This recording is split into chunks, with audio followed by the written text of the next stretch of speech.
بسم أب وولد ومنفس قدوس أحدو أملاك أمين. يتبارك እግዚአብሔር أملاك أبوينا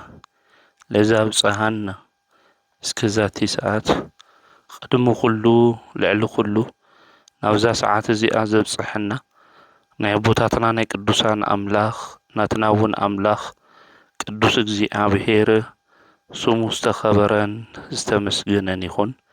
እማ አምላክ ወላዲተ አምላክ ቅድስተ ቅዱሳን ድንግል ማርያም ስለ ፍጹም አዶነታ ስለ ፍጹም ክብርን ምስጋናን ይብጻሕ እያ። ከምኡውን ቅዱሳን አቦታትና ቅዱሳን አዴታትና ብዝተውሃቦም ክብሪ መጠን ኩሉ ምስጋና ይብጻሕ እዮም። ኣብ ዝተፈላለየ ዓለም ኮይንኩም እዚ መንፈሳዊ ሚድያ እዚ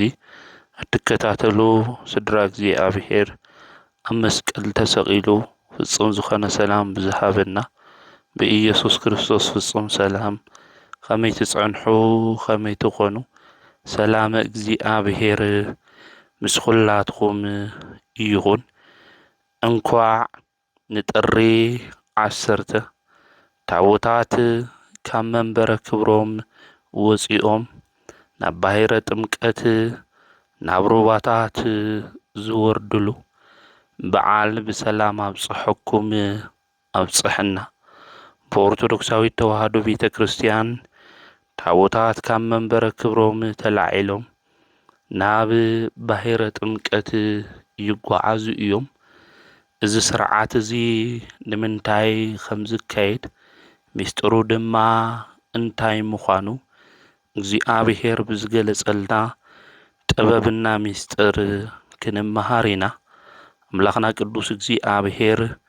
ንኹሉ ጥበቡን ሚስጥሩን ገሊጹ ንከምህረና ናቱ ቅዱስ ፍቓድ ይኹነልና። ንምንታይ እዮም ጥሪ 10 ታቦታት ካብ መንበሮም ተላዒሎም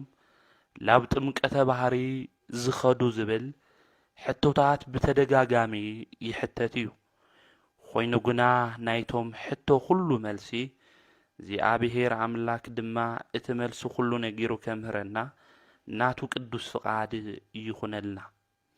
ኣብ ማቴዎስ ወንጌል ምዕራፍ 3 ቁጥሪ 1 ክናንብብ እንተለና ብታ ወርሓት እቲ መጥምቀ ዮሐንስ መንግሥተ ሰማያት ቀሪባ እያ እሞ ንስሓ እተው እናበለ ኣብ በረኻ ይሁዳ እናሰበኸ መጸ እዩ ዝብል።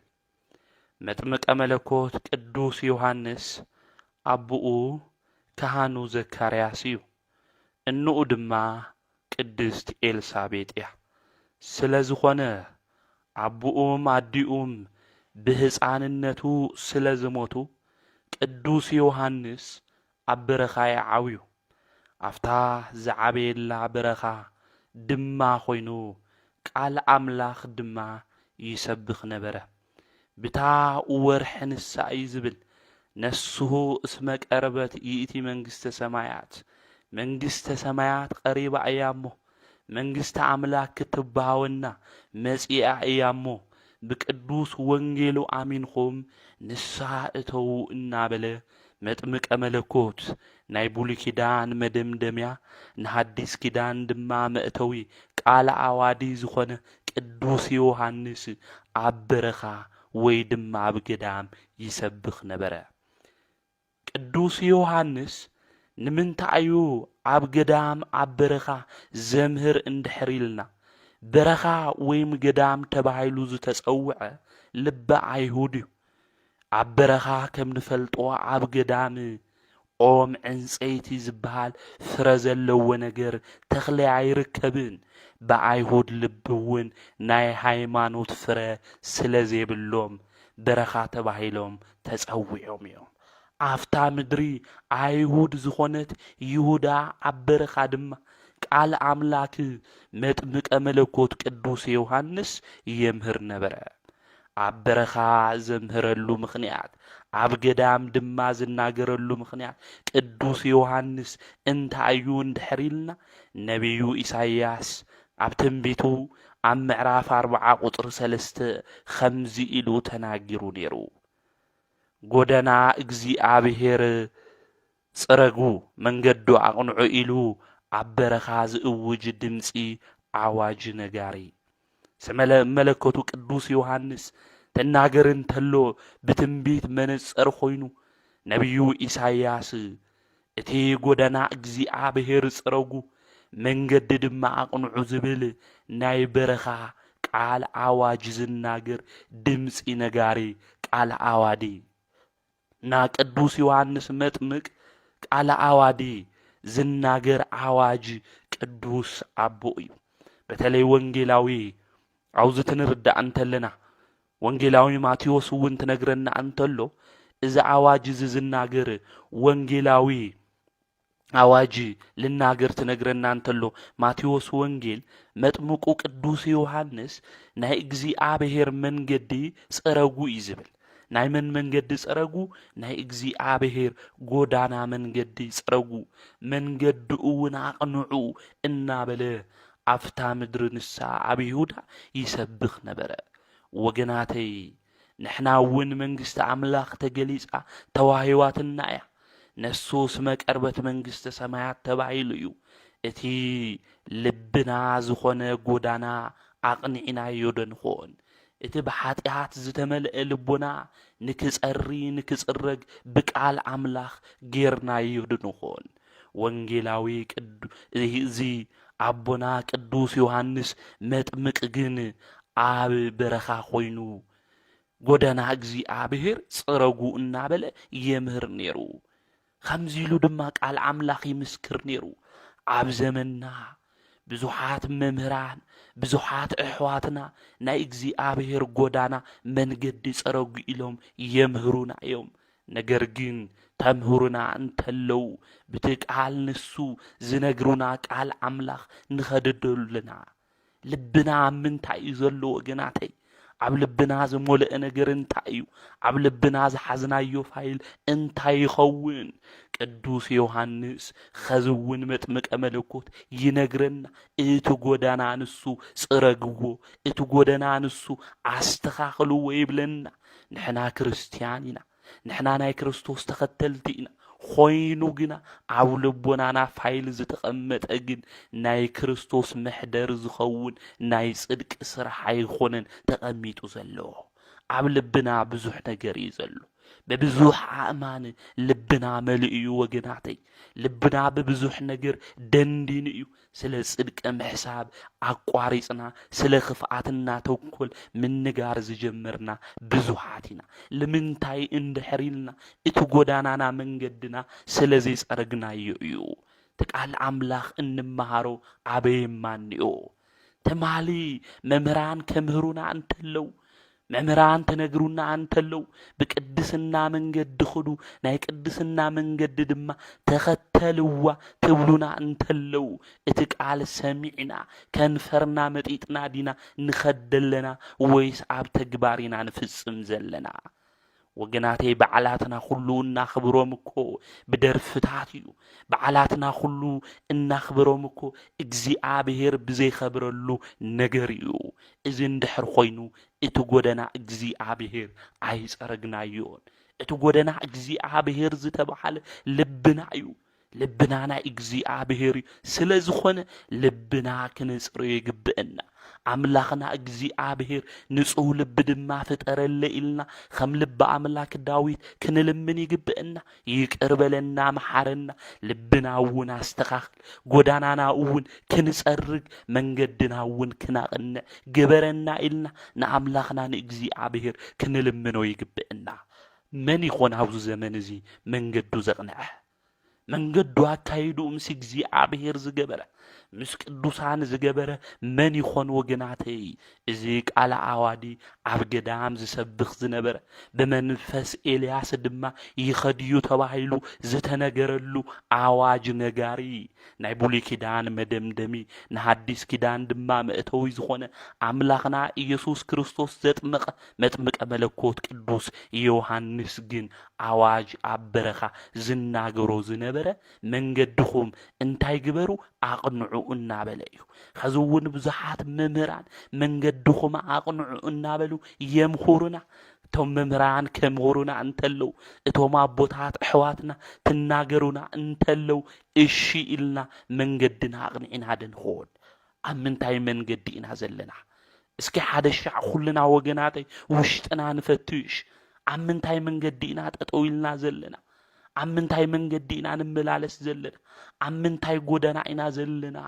እቲ ጎደና ልብና ናይ እግዚኣብሔር እናፀረግና ኣብታ ሓቀኛ ዝኾነት መንገዲ ዲና ንመላለስ ዘለና እዚ ኩልና ክንሓስቦ ዝግብአና ዓብይ ጉዳይ እዩ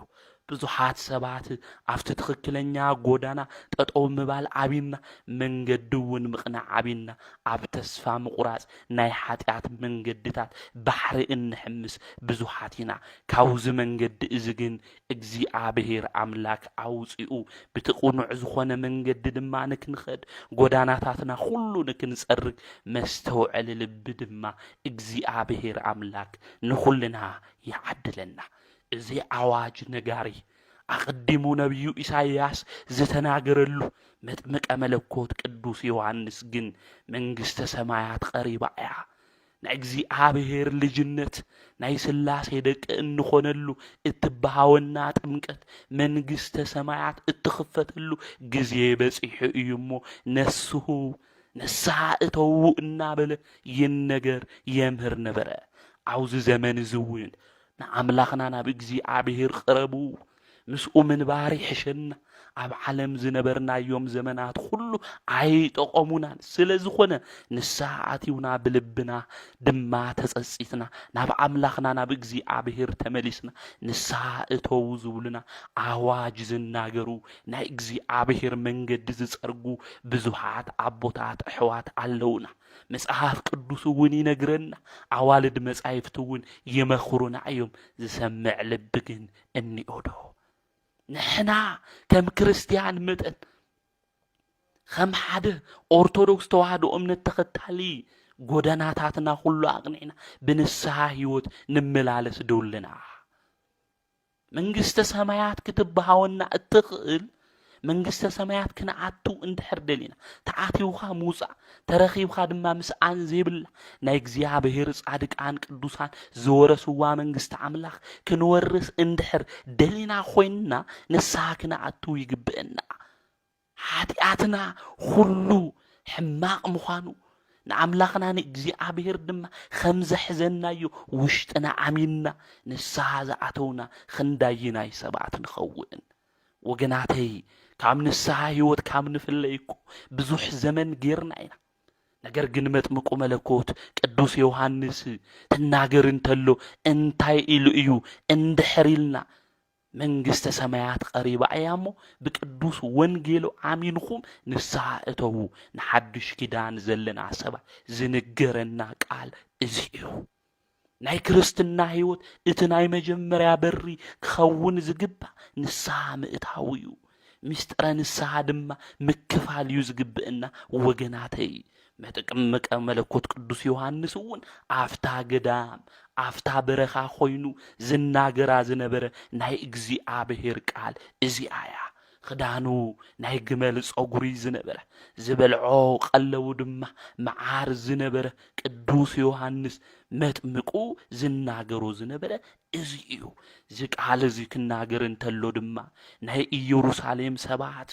ናብኡ ድማ ናብ ይሁዳ ይመፁ ነበሩ ናብ ዮርዳኖስ ይመፁ ነበሩ ምኽንያቱ መጥምቀ መለኮት ቅዱስ ዮሐንስ እዚ ቃል እዚ እናተናገረ ኃጢአቶም እናተናዘዙ ብዙሓት ሰባት ይጥመቁ ነበሩ ቅዱስ ዮሐንስ መጥምቁ ዘጥምቃ ዝነበረ ጥምቀት ናይ ንስሓ ጥምቀት ያ እትባል ኃጢአቶም እናተናዘዙ ሁሉም ድማ ናይ ንስሓ ጥምቀት ይጥመቁ ነበር ንትክክለኛ አማናዊት ዝኾነት ናይ ስላሴ ደቂ እንኾነላ ጥምቀት እታብጽሕ ናይ ንስሓ ጥምቀት ድማ ቅዱስ ዮሐንስ መጥምቁ ይጥምቅ ነበር ንስሓ ድማ እናኣቱ ኃጢአቶም ድማ ይናዘዙ ነበሩ ናብ ካህን ኸይድና ንስሓ እናኣቱ ኃጢአትና እንናዘዝ ክንደይ ወገናት ንኾነ ወገናተይ እግዚአብሔር ስለዝፈተወና እግዚአብሔር ስለዘፍቅረና እዛ ሰዓት እዚኣ ሂብና እዩ እዛ ሰዓት እዚኣ እግዚአብሔር ትበና እንተሎ ብምኽንያቱ ወገናተይ ንስሓ ምእንቲ ክንኣትወላ ላኡ ምእንቲ ክንቀርብ እዩ ሓጢኣትና ምእንቲ ክንናዘዝ እዩ ወገናተይ ብዙሓት እኮ ብትዕቢት መንፈስ ተመሊእና ናብ ንስሐ ህይወት ምቕራብ ዝዓበየና እምንን ልቦናና ድማ ከም እምኒ ዝተረረ ከም እምኒ ድማ ዝጠንከረ ብዙሓት ኢና ልቦናና ንኹልና ግን እግዚአብሔር አምላኽ ይመልሰልና እዞም ናይ ኢየሩሳሌም ሰባት ግን እዚ ቃል እዚ ትሰምዕ እንተለው ሓጢኣቶም ክናዘዙ ናብ ዮሐንስ መጥምቅ መለኮት ይኸዱ ነበሩ ቃል አምላኽ ክንሰምዕ እንተለና ናይ መጻሕፍቲ ትርጓሜ ሊቃውንት ክነግሩና እንተለው ወንጌል ከፊልና ቃል አምላኽ ክንሰምዕ እንተለና እቲ ቃል አምላኽ ሰሚዕና ክንዳይናይ ናብ ንስሐ መንገዲ መሪሕና ይኾን ወገናተይ ክናስተውዕሎ ዝግብአና ዓብይ ነገር እዚ እዩ ቃል አምላኽ ክንሰምዕ እንተለና ንምሽምዳድ ኣይኮነን ወገናተይ ንምፍላጥ ኣይኮነን ቃል አምላኽ እንመሃሮ ወንጌል ድማ ዝንገረና መምህራንና እውን ዕለት ዝነግሩና ናብ ንስሐ መንገዲ ምእንቲ ክንመጽእ ቅዱስ ዮሐንስ እውን ተምህር እንተሎ ብዙሓት ሰባት ካብ ኢየሩሳሌም ካብ ይሁዳ ድማ ናፍቲ እሱ ዘለዎ ቦታ ናብ ባህረ ዮርዳኖስ ድማ እናመጹ ሓጢኣቶም እናተናዘዙ ድማ ሓጢኣቶም እናነገሩ ይጥመቁ ነበሩ እዩ ዝብለና መጽሓፍ ንሕና እውን ቃል አምላኽ ሰሚዕና ንስሐ እናኣቱ በንስሐ ህይወት መንገዲ እንመላለስ ክንኾን ይግብአና ምኽንያቱ ንሕና መዓዝ ከም ንመውት ኣይንፈልጥን ወገናተይ ንስሐ ተለኣተውና ከይንሞት ምእንቲ ኸዚ ዝተዳለወ ናይ ምድሓን መዓልቲ ስለ ዝኾነ እግዚአብሔር ዝሃበና እዛ ናይ ምድሓን መዓልቲ እዚኣ ድማ ብኣግባብነት ተጠቂምና ናብ ንስሐ ህይወት ክንኣቱ ይግብአና ሓደ ሰባት ጸሎት ንገብር ንኾን ኢና ክንሰግድ ክንኾን ንኽእል ኢና መንፈሳዊ ተግባራት ንፍጽም ንኾን ኢና ነገር ግን ንስሐ እተውት ንበሃል እንተለና እንታይ ገይረ እየ ኢና ንብል ወገናተይ እንኳን ንሕና ደቂ ሰባት ኣይኮነን ሰማይና ምድሪ እኳ ብእግዚአብሔር ቅድሚ ንጹሃን ኣይኾኑን ክናስተውዕሎ ዝግብአና ዓብይ ጉዳይ እዚ እዩ ስለዝኾነ ንሕና ዕለት ኢና ሓጢኣት ንሰርሕ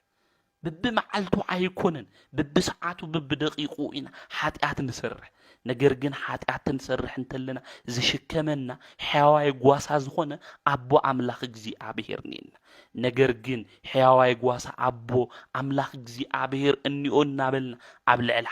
ሓጢኣት ንሰርሕ እንድሕር ኮይንና እግዚአብሔር ድማ ብመዓቱ ዝልዕለሉ ዝቐስፈሉ ግዜ ስለ ዘሎ ሓቀኛ ፈራዲ ስለ ዝኾነ ሞት መልአከ ሞት ተላኢኹ ናባና ቅድሚ ምምጽኡ ንስሐ ክንኣቱ ይግብአና በዲልና ኢና ሓጢኣት ሰሪሕና ኢና ክንብል ይግብአና ላብ አምላኽና ናብ እግዚአብሔር ክንምለስ ይግብአና ብዙሓት ሰባት ናብ አምላኽና ናብ እግዚአብሔር ምምላስ ዝዓበየና ብዙሓት ኢና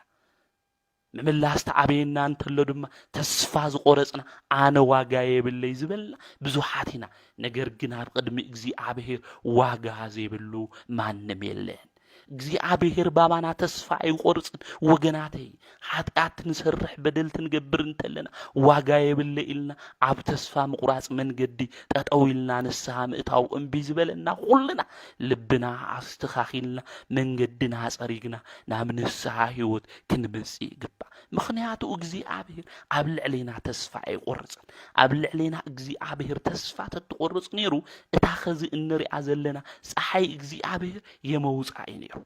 እታ ኸዝነት እንፍሳ ዘለና አየር እግዚአብሔር የማሃበና ስለዝኾነ እግዚአብሔር በደቁ ተስፋ አይቆርጽን ተስፋ ዝቆርጽ አቦ አምላኽ እግዚአብሔር ድማ መሐረኒ ኢልና በንስሐ መንገዲ ህይወት ክንመጽእ ንአምላኽና እግዚአብሔር ቅዱስ ፍቃድ ይኹንልና ስለዝኾነ ልብና መልስና አነ በድለ ኃጢአት ሰሪሕ ብምባል ለአምላኽና ናብ እግዚአብሔር ብምምጻ ኃጢአትና እውን ብምንጋር መንፈስና እውን ብምሕዳስ እቲ ዘአረገ ማንነትና ሓዲግና ሓዱሽ ማንነት ናይ ክርስቶስ ክዳን ተኸዲና ምእንቲ ክንመላለስ በንስሐ ህይወት ንክንመጽእ ንአምላኽና ናይ እግዚአብሔር ቅዱስ ፍቃድ ይኹንልና አፍታብ ኢየሩሳሌም ዝነበሩ ናመጥምቁ መለኮት ቅዱስ ዮሐንስ ቃል ድማ ይሰምዑ ነበር قالوا الناس معدم اتقال دم لبهم انانخኦም እናተናዘዙ ይጥመቁ ነበሩ ክንዳይናይ ሰብሃት ይኾን አብዚ ዘመን እዚ ልብና ወንጌል ዝነኽእና ቃል አምላኽ ልብና ዝነኽኦ ክንዳይናይ ሰብሃት ይኾን ወይስ ብዚ ሰሚዕና በሓደ እዝንና ብተሓደ እዝንና ኢና ንሰዶ አውዚ ትንሰምዕ ተለና አሜን ወአሜን ኢልና ነገር ግን አብ ተግባር ዘየለ ክርስትና ኢና ንኾን ዘለና ወገናተይ ክናስተውዕሎ ዝግብእና ዓብይ ነገር እንታይ እዩ ተተባሂሉ ክርስቲያን ኮይኑ ንስሐ ዘይኣትው ሰው ብነብሱ ዝሞተ እዩ ስለዝኾነ ብነብስና ምእንቲ ከይንመውት ንስሐ ኣቲና ድማ ቅዱስ ቁርባኑ ንምቕባል ንኣምላኽና ንእግዚአብሔር ቅዱስ ፍቃድ ይኹነልና ካብ ፈሪሳውያንና ሰዱቃውያን ብዙሓት ክጥመቁ እንትመፁ ምስ ረአየ ከም ዝበለዎ መጥምቁ መለኮት ቅዱስ ዮሐንስ ከጥምቅ እንተሎ ፈሪሳውያንና ሰዱቃውያን ብዙሓት ድማ ክጥመቁ ናብኡ መፁ ብዙሓት ሰባት መፁ ንክጥመቁ ናብኡ ትመፁ እንተለው ድማ ከም ዝበለዎ አቶም ውልደ አትማን ካብቲ ዝመጽእ መዓት ከተምልጡ መን ሓበረልኩም እምበኣርከስ ንንስሐ ዘብቅዕ ፍረ ኣፍርዩ ብልብኹም አብርሃም አቦና አለና በማል እታምልጡ አይምሰልኩም እናበለ ይመኽሮም ነበር እዞም ፈሪሳውያን ሰዱቃውያን እዚኦም ውልደ አራዊት ውልደ አትማን ኢሉ ድማ ይጽውዖም ውልደ አራዊት ውልደ አትማን ኢሉ ዝጽውዖም ንምንታዩ እንድሕሪልና መጥምቁ መለኮት ቅዱስ ዮሐንስ ንዞም ሰዱቃውያንና ፈሪሳውያን ከምዚ ኢሉ ለተናገሮም አራዊት ወገነ አይብል ይቀትል የጥፍ እዩ በተለይ ካብ አራዊት ፍልይ ዝበለት ገለባንና በለ መጽሐፍ ቅዱስ ልናገራ በአንድምታ ማህፀና ጸቢብ ስለዝኾነ ዘርኢ ካብ ሰብኣያ ተቀበል እንተላ ነቲ ሰብኣያ ዘርኡ በጢሳ ተቀትሎ ሰብኣያ ይመውት ትወልድ እንተላ ድማ ማህፀና ጸቢብ ስለዝኾነ ደቃ ማህፀና እንታይ ገይሮም በጣጢሶም ንኦም ድማ ቀቲሎም እዮም ልውለዱ ማለት እዩ خزون ولد عتمان يلو ولد عراويت يلو مطمقو ملكوت قدوس يوحنس لناغروم للو አቦታትኩም ዝኾኑ ነቢያት ዝቀተልኩም እነታትኩም ድማ ዝኾኑ ሐዋርያት ዝቀተልኩም ዘሳደድኩም ምን ነጊርኩም ከምት ዝሕኑ ናውዝ መጽኢኩም እናበለዩ ዝናገሮም ዘሎ አውዝ ዘመን ዝውን ሐዋርያት ዝጸሉ ነቢያት ዝጸሉ ከምኡውን ቅድስተ ቅዱሳን ድንግል ማርያም ዝጸልኡ ጸረ ማርያም ጸረ መስቀል ጸረ ቅዱሳን ዝኾኑ ውልደ አራዊት ውልደ አትማን እንይእውዮ ናወገናተይ ካብዚአቶም ጎደናና መንገዲ ክንጥንቀቅ ይግብእና ውልደ አትማን ክንኾን አይግብእና ውልደ አራዊት ክንኾን አይግብእና ምን ነጊርኩም ናፍታ ትክክለኛ መንገዲ ክትመጹ كمعت دما كتملطو من حبرلكم ኃጢአትኩም ክትናዘዙ ንስሐን ክትዓቱ ንክትጥመቁ ንክትመጹ من ነገረኩም ይዝብል መጥምቁ መለኮት ቅዱስ ዮሐንስ አውዝ ዘመን እዚ ካፍት ዘሎ መዓት ንከይወጹ ነገር ግን ብኻሊእ ሰይጣናዊ አተሐሳስባ መንገድ ዝጓዓዙ ዘለው መናፍቃን ተሐድሶ እግዚአብሔር ልብሂው ካፍት ዘለው ናይ መዓት ናይ ኩነነ ህይወት ወጽዮም ናፍት ቅዱስ ዝኾነ ናይ እግዚአብሔር ሐቀኛ መንገድ ንክመጹ በንስሐ መንገድ ድማ ተሐሲቦም ናአምላኾም ናብ እግዚአብሔር ሕብረት ንክአቱ ናአምላኽና ናይ እግዚአብሔር ቅዱስ ፍቃድ ይኹንልና ናወገናተይ ውልደ አትማን ተባይል ውልደ አራዊት ተባይልና ለከይን ጽዋዕ ከናስተውዕሎ ዝግብእና ዓውይ ጉዳይ እንታዩ እንድሕሪ ኢልና ቅዱሳን ካብ ምጽራፍ መቤታችን ቅድስተ ቅዱሳን ድንግል ማርያም ኸውራ ካዋር ካብ ዝኽእል ዝመስል ጎዳና መንገድታት ክንርሕቕ ይግብእና መብዛሕቲና በብዙሕ ነገር ብቃልና ንስሕቲና ብምፍላጥ ይኹን ብዘይ ምፍላጥ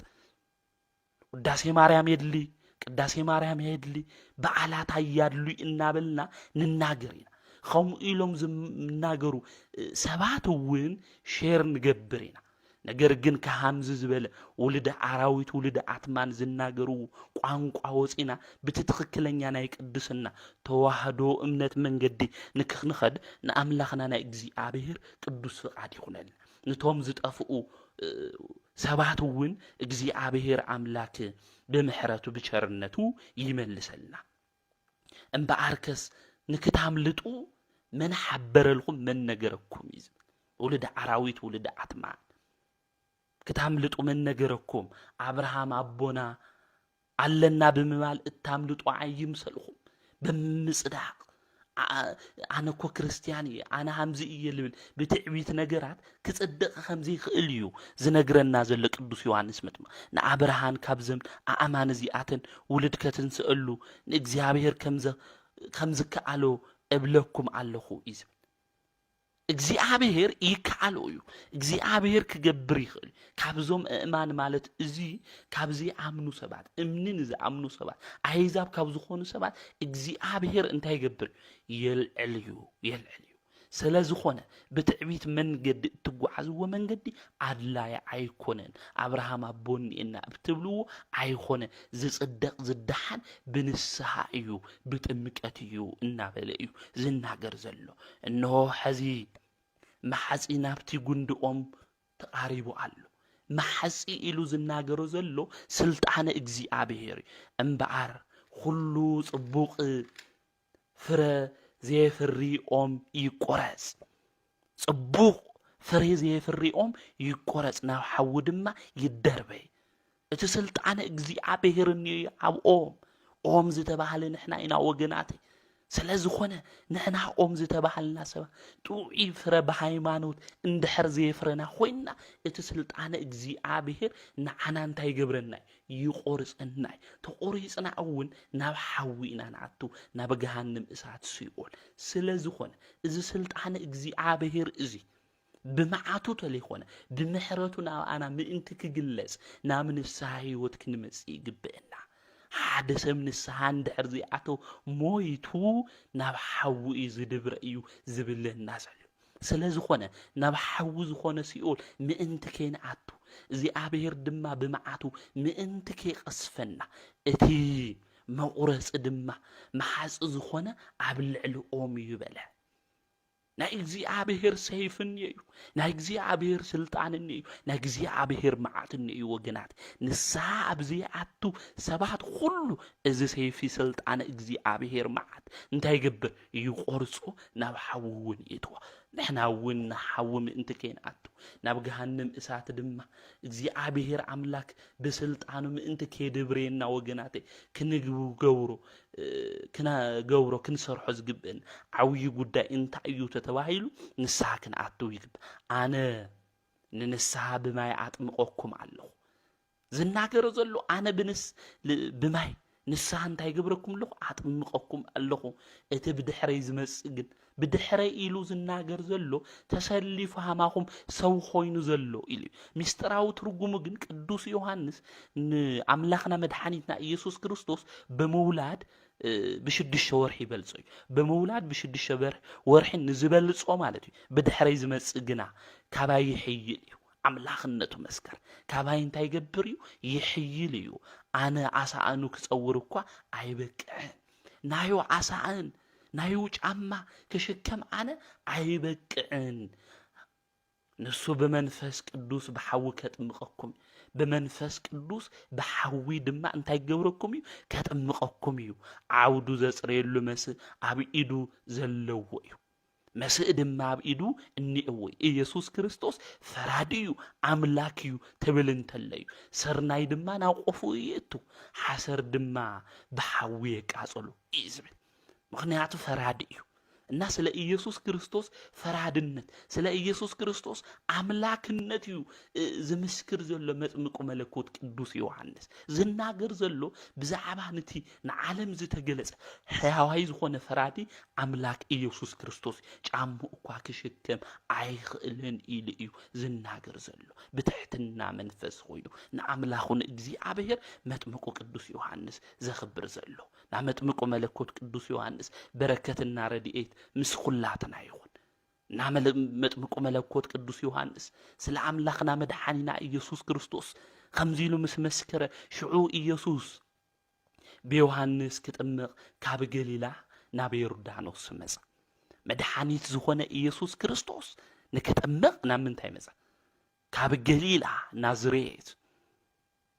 ናብ ምንታይ መጻ ናብ ዮርዳኖስ መጻ እዩ ዝብል እና ጥሪ 10 ታቦታት ሒዝና ናብ መጥምቅ አፍላጋት ማያት እንኸደሉ ምክንያት እንታይ እዩ ተባሂሉ እግዚአብሔር ኣብ ታቦታት ይሓድር እዩ መንፈሱ ናይ እግዚአብሔር ኣብ ታቦታት እንዩ ናይ እግዚአብሔር ቃል እውን ናይ እግዚአብሔር ሽሙ እውን ታቦታቱ ጽላት ዝተቀረጸሉ እዩ ስለዝኾነ እዚ ናይ እግዚአብሔር ታቦት ዝኾነ ተሸኪምና ናብ ምንታይ ሒዝናዮ ንኸድ ናብ መጥምቀ ማያት ዝኾነ ናብ አፍላገ ማያት ሒዝናዮ ንኸድ ንምንታይ ተባሂሉ ጎይታና መድኃኒና ኢየሱስ ክርስቶስ አማናዊ ዝኾነ ቅዱስ አቦ አምላክ እግዚአብሔር ናብ መጥምቀ መለኮት ቅዱስ ዮሐንስ ኸይዱ ሆረ ኢየሱስ ኸደ ናብ መጥምቁ መለኮት ቅዱስ ዮሐንስ ብዚ መሰረት እዚ ጌርና ጎይታና መድኃኒና ኢየሱስ ክርስቶስ ካብ ቅድስተ ቅዱሳን ካብ ድንግል ማርያም ተወሊዱ ብ33 ዓመቱ ላምንታይ ኸይዱ ላብ መጥምቀ ቅዱስ ዮሐንስ ክጥመቅ ካብ ገሊላ ላምንታይ ኸይዱ ላብ ዮርዳኖስ ኸይዱ እና ታቦታት ተሸኪምና ትንኸድ እንተለና እንገልጾ እንሰብኾ ዘለና እዚ እዩ ማለት እዩ መጽሐፍ ቅዱሳዊ ስለልኾነ እዚ ነገር እዚ ክንገብር እንተለና ወገናተይ ክነስተውዕል ይግብአና መንፈሳዊ ዝኾነ ይዘቱ መንፈሳዊ ዝኾነ ትምህርቱ በደንብ ጌርና ክንርዳ ክንፈልጥ ይግብአና ማለት እዩ እና ታሪክም እንየው እዩ ምሳሌያዊም እንየው እዩ እዚ ማለት እዩ በተለይ ኣብ መጽሐፈ ኢያሱ ምዕራፍ 3 ክናነብብ ተለና ባህረ ዮርዳኖስ ንክሻገሩ ታቦተ ጽዮን ተሸኪሞም እዮም እቶም ካህናት ታቦተ ጽዮን ተሸከሙ ካህናት እቲ ማይ ዝኾነ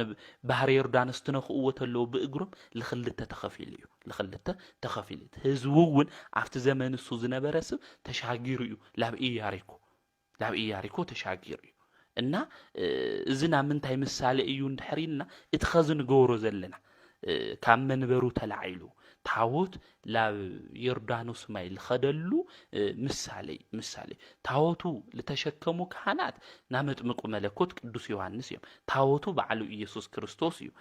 ኣብቲ ዘመን ሱነወር ህዝብ እስራኤል ደሞ ናብ ምእመናን ምሳሌ እዮም እና ብዚ ጌርና ታሪካዊ ምሳሌኡ ክንርዳእ ክንፈልጥ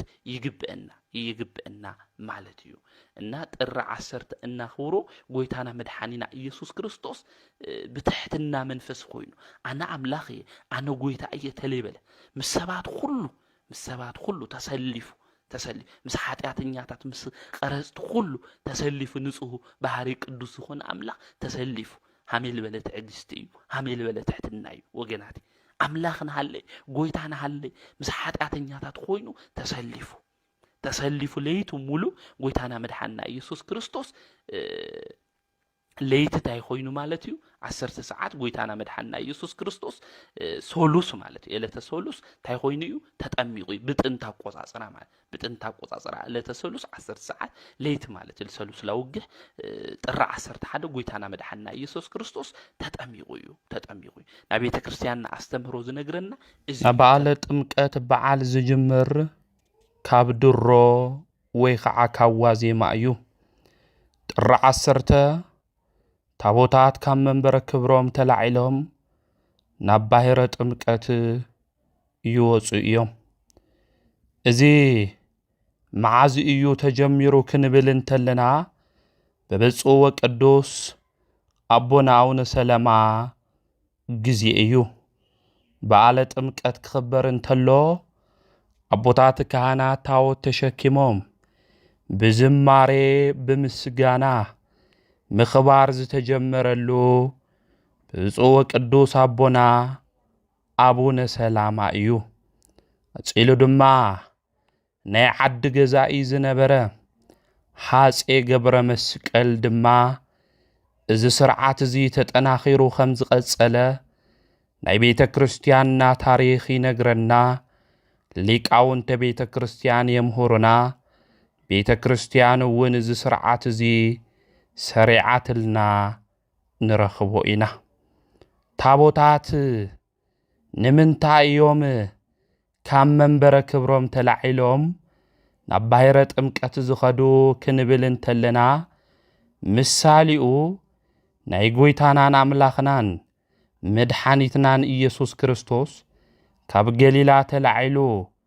ናብ ሩባ ዮርዳኖስ ብምኻዱ ምኽንያት ብምግባር እዩ أملاخنا مدحانيتنا نسو إيسوس كريستوس كتأمق كاب جليلا يوحنس متمك نابز نبرو بوتا خيد إيو نزينا كنزمرن تلنا هورا يسوس هورا يسوس هورا يسوس ام جليلا هاب يوحنس نبلنا نزمر لزيو ويتانا مدحانيتنا إيسوس كريستوس خده كاب جليلا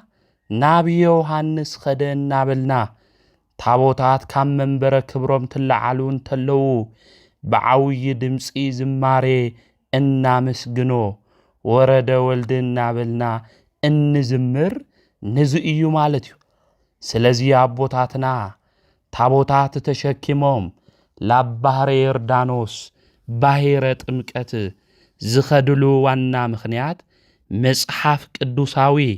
ከምኡውን ጎይታና መድኃኒትና ኢየሱስ ክርስቶስ ካብ ገሊላ ናብ ዮርዳኖስ ክጥመቕ ምኻዱ እዩ። ስለዚ ታቦታት ካብ መንበረ ክብሮም ተላዒሎም ናብ ባሕረ ጥምቀት ዝተዳለዉ ሩባታት ዝተዳለዉ ዒላታት ቦታታት ክኸዱ እንተለዉ ንሕና ድማ ብዝማሬ ብምስጋና ክናኽብር ይግብአና። ቅዱስ መጽሐፍ እውን ከምዚ ዝብለና ኣብ ኢያሱ መጽሐፍ ክናንብብ እንተለና ምዕራፍ 3 ቁጥሪ 3 እቶም ካህናት ሌዋውያን ነቲ ታቦተ ኪዳን እግዚአብሔር ኣምላኾም ጼሮም ምስ ረኣኹም ንስኻትኩም ድማ ካብ ሰፈርኩም ተላዒልኩም ሰዓብዎም ይዝብል። እቶም ሌዋውያን ካህናት ናይ እግዚአብሔር ታቦት ናይ ቃል ኪዳን ታቦት ተሸኪሞም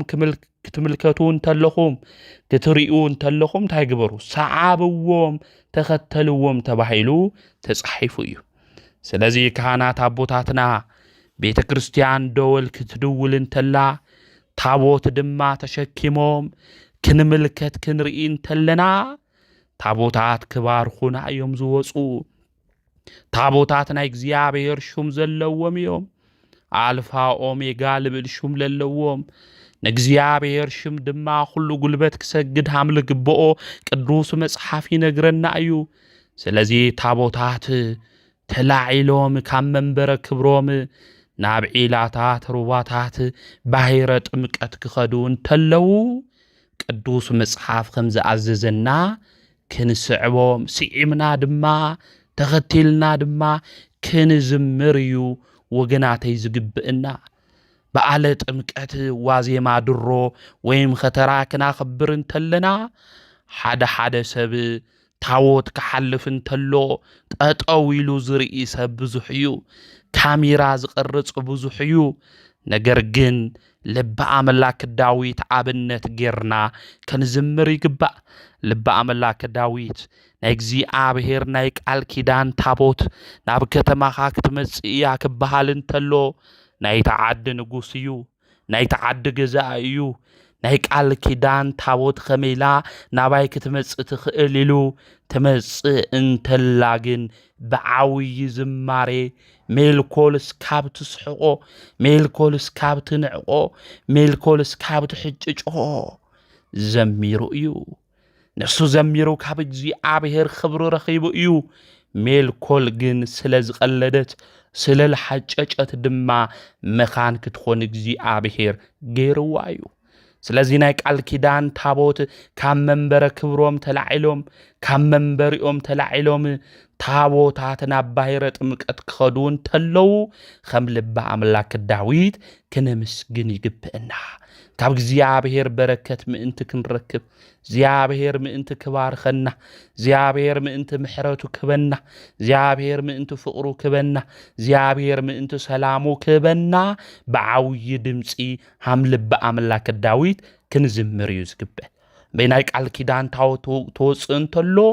ሰቂልና ኣብ መንገዲ ጠጠው ኢልና እንምልከት ክንህልው ይግባእ። ኩሉ ሰብ ብልኽእሉ እዩ ለምስግን ልኸኣለ ብዝማሬ ሰንበት ትምህርት ክዝምሩ እንተለው ሊቃውንቲ ክዝምሩ ተለው ብሓደ እንድሕር ክኢልናዮ ምዝማር እንድሕር ዘይከኣልና ድማ ክንንጭብጭብ ክንዕልል ይግብእና ብዕልልታ ብጭብጨባ እግዚአብሔር ክነምስግን ይግባእ እቲ ናይ ቃል ኪዳን ታቦት ዝወፅእ ዘሎ ንዓና ንክባርከና እዩ ንሕና ምእንቲ ክንባረኽ እዩ ከምኡ እውን ምሳሌነቱ ናይ ጎይታናና መድሓኒትና ናይ ኢየሱስ ክርስቶስ እዩ ስለዚ እዚ ምዃኑ ፈሊጥና ተረዲእና ኦርቶዶክሳዊ ተዋህዶ ቤተ ክርስቲያን እትገብሮ እትሰርሖ ስርዓት ሁሉ ፈሊጥናና ተረዲእና ታቦታትና ዓጅብና ናብ ባሕረ ጥምቀት ምሰብጻሕናዮም ዝኸኣልና ኣብኡ ክንሓድር እኒአና ምኽንያቱ ቅዳሴ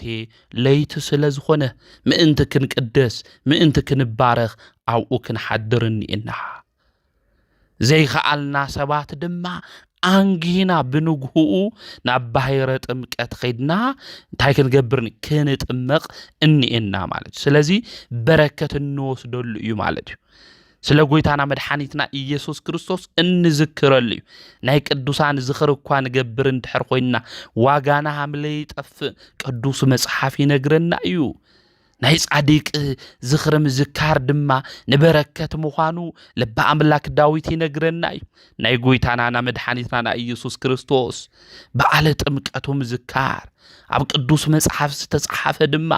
ንሱ ክጥመቕ ንሱ ድማ ዓዳ ደብዳቤና ምእንቲ ክቐደልና ናብ ባሕረ ዮርዳኖስ ኾይዱ ናዩ ነገር ምዝካርማ እንደይ በረከት ንረክብ ምፍላጥ ምርዳእ የድልየና ታቦታት ኣብኡ ይሓድሩ እዮም ንምንታይ እዮም ታቦታት ኣብኡ ዝሓድሩ እንድሕር ኢልና ጎይታና መድሓኒትና ኢየሱስ ክርስቶስ ኣነ ጎይታ እየ ኣምላኽ እየ ኣቕድሙኒ የበለ ላብ ዮርዳኖስ ትመጽእ እንተሎ ዮሐንስ ላብላ ጥምቆሉ ቦታ ክመጽእ እንተሎ ተጸቢኡ እዩ ማለት እዩ ለይቲ ሙሉ እንታይ ኮይኑ ተጸቢኡ እዩ ማለት እዩ ስለዚ ታቦታት ንምንታይ እዮም ኣብ ባሕረ ጥምቀት ዝሓድሩ እንድሕር ኢልና ጎይታና መድሓኒትና ኢየሱስ ክርስቶስ ምሳሌ ነቱ እዩ ማለት ጎይታና መድሓኒትና ኢየሱስ ክርስቶስ መጽኡ ኣብ ባሕረ ዮርዳኖስ ወይም መጥምቀ መለኮት ኣብላ ጥምቆሉ ሓዲሩ እዩ እና ናጎይታና መጽኡ ምሕዳሩ ምሳሌ ምዃኑ ክንፈልጦ ይግባእና ኦርቶዶክሳዊ ተዋህዶ ቤተ ክርስቲያን ክንርድኦ ልግበና ሁሉ ነገር እንተነግረና ካብ መጽሐፍ ቅዱስ እዩ ማለት ና ቤተ ክርስቲያን መሰረታ መጽሐፍ ቅዱስ እዩ ማለት እዩ እዚ ምዃኑ ፈሊጥና እዚ ምዃኑ ተረዲእና በዓለ ጥምቀት ክናኸብር እንተለና ብስርዓት ኣቦታት ብልእዙዙና ቤተ ክርስቲያን ብልትእዝዘና ሓደ ሻዕቢ የዋህነት ላብ ታቦት እንጽጋዕ ሰባት እኒአና ስለዚ ናብ ታቦት ክንጽጋዕ ኣይፍቀደልና ካህናት ክህነት ለለዎም ሰባት ጥራሕ እዮም ላብኡ ክጽጉዑሉ ክእሉ ማለት እዩ ስለዚ እዚ ምፍላጥ እዚ ምርዳእ አድላይ በረከት ክንሕዚልና መቅሰፍት መዓት ድማ ሒዝና ናብ ገዛና ምእንቲ ከይንመጽእ ብጥንቃቐ በዓልና ክናኸብር ይግበአና ምዝምሩ ሰንበት ትምህርት ቤት ምዝምሩ ሊቃውንት ምዝምሩ ምእመናን ሁሉ ብሓደ ኮይና ታቦታትና ሁሉ ዓጅብና ከም ዝወሰድናዮም ሁሉ እንደገና ድማ እንታይ ክንገብር እኒአና ማለት እዩ ተመሊሶ ላብ መንበረ ክብሩ ሒዝናዮም ክንመጽእ ይግበአና ስለዚ እዚ ቪድዮ ዝላው ሁሉ ምእንቲ ክበጽሕ ሁሉኹም ሼር ግበሩ እቲ ቪድዮ እውን ላይክ ብምግባር ጀምርዎ ሁሉ ሻዓም ንብሎ መልእኽትና እዚ እዩ ማለት እዩና ጥሪ 10 እናኽብሮ ታቦታት ካብ መንበረ ክብሮም ተላዒሎም ላብ ባሕረ ጥምቀት ዝኸድሉ ኣብኡ ዝሓድሩሉ ምኽንያት እዚ እዩ ካሊእ ታቦተ ሕግ ብዝወፅኦ ኣይምለስ ሓደ ሻሕ ሕቶ ይለዓል እዩ እዚ ታቦታት ንምንታይ እዩ ታቦተ ሕጉ ብዝወፅኦ ለይምለስ ንምንታይ እዩ ልብል እዩ ታቦታት ክወፁ ተሎ ብከይደተ እግር እንታይ ገብሩ እዮም ምድሪ ይቅደስ እዩ ማለት እዩ እና ተሓደ ቦታ ጥራሕ ተለይተቀደሰት ካሊእ ድማ ለይተቀደሰ ምእንቲ ከይቀሪ ኩሉ ድማ ክባረኽ ስለለለዎ እዮም ብትወፅኡዎ ለይምለሱ ማለት ለይምለሱ ካሊእ ነቢያት ተገልግሉ እንተለው ብዝወፅዎ የምለሱ ነይሮም ወይም ሐዋርያት አቦታትና ብልወፅዎ ይምለሱ ነይሮም ማለት እና እሶም እውን አብነት ጌርና አይና ካሊእ ሰብአ ሰገል ጎይታ ምስረኾ ብዝወፅዎ ብዝመጽዎ ታይኾን የተመለሱ ማለት የተመለሱ ስለዚ ታቦተ ሕጉ ብዚ ምሳሌነት ብዚ አብነት ብዝወፅዎ ብዙሕ ግዜ ለይምለሱና እዚ ምዃኑ ፈሊጥና እዚ ምዃኑ ተረዲእና በዓሉ ናይ ሰላም ናይ ፍቕሪ ክገብረልና ኣነ ኣምላኽና ናይ እግዚአብሔር ቅዱስ ፍቃድ ይኹንልና። ዘምሃረና ዝገሰጸና ናይ ኣቦታትና ኣምላክ ቅዱስ እግዚአብሔር ስሙ ዝተኸበረን ዝተመስገነን ይኹን። ወስብሐት ለእግዚአብሔር ወወላዲቱ ድንግል ወለመስቀሉ ክቡር።